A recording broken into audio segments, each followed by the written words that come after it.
and it would usually turn out to be unreasonably hard.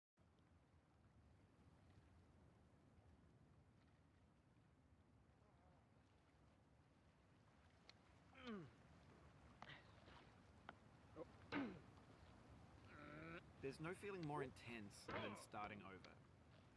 If you deleted your homework the day before it was due, as I have, or if you left your wallet at home and you have to go back after spending an hour in the commute. If you won some money at the casino and then put all your winnings on red but it came up black. If you got your best shirt dry cleaned before a wedding and then immediately dropped food on it. If you won an argument with a friend and then later discovered that they just returned to their original view. Starting over is harder than starting up.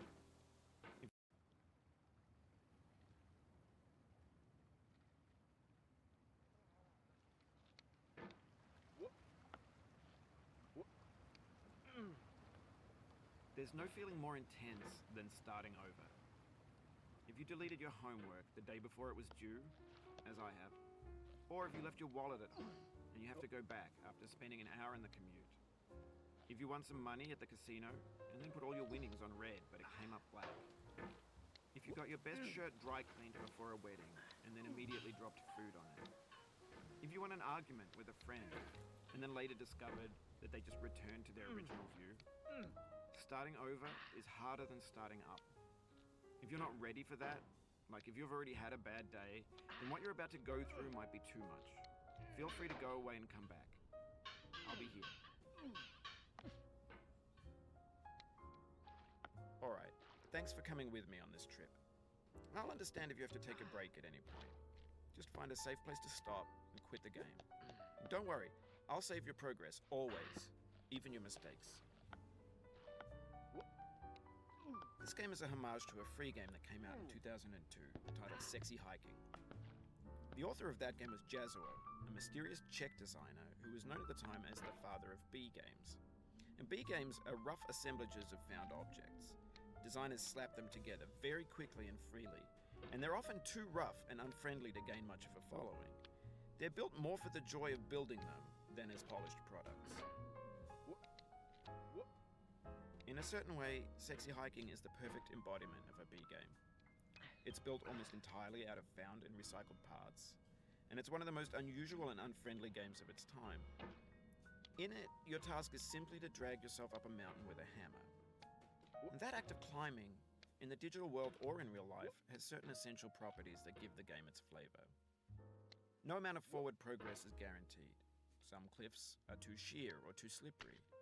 And the player is constantly, unremittingly in danger of falling and losing everything. Anyway, when you start Sexy Hiking, you're standing next to this dead tree that blocks the way to the entire rest of the game.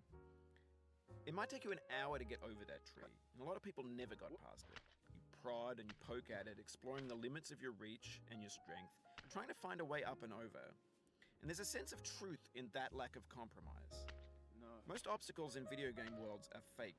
You can be completely confident in your ability to get through them once you have the correct method or the correct equipment or just by spending enough time. In that sense, every pixelated obstacle in Sexy Hiking is real. The obstacles in Sexy Hiking are unyielding, and that makes the game uniquely frustrating. But I'm not sure Jazuo intended to make a frustrating game. The frustration is just essential to the act of climbing, and it's authentic to the process of building a game about climbing.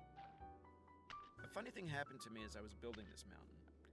I'd have an idea for a new obstacle, and I'd build it, test it, and it would usually turn out to be unreasonably hard. But I couldn't bring myself to make it easier.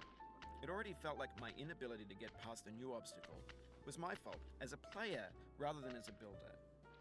Imaginary mountains build themselves from our efforts to climb them, and it's our repeated attempts to reach the summit that turns those mountains into something real. When you're building a video game world, you're building with ideas, and that can be like working with quickset cement. You mold your ideas into a certain shape that can be played with, and in the process of playing with them, they begin to harden and set until they're immutable, like rock. And at that point, you can't change the world, not without breaking it into pieces and starting fresh with new ideas. For years now, people have been predicting that games would soon be made out of prefabricated objects, bought in a store and assembled into a world. And for the most part, that hasn't happened, because the objects in the stores are trash. I don't mean they look bad or that they're badly made, although a lot of them are. I mean they're trash in the way that food becomes trash as soon as you put it in the sink. Things are made to be consumed and used in a certain context, and once the moment is gone, they transform into garbage. In the context of technology, those moments pass by in seconds. Over time, we've poured more and more refuse into this vast digital landfill that we call the internet. It now vastly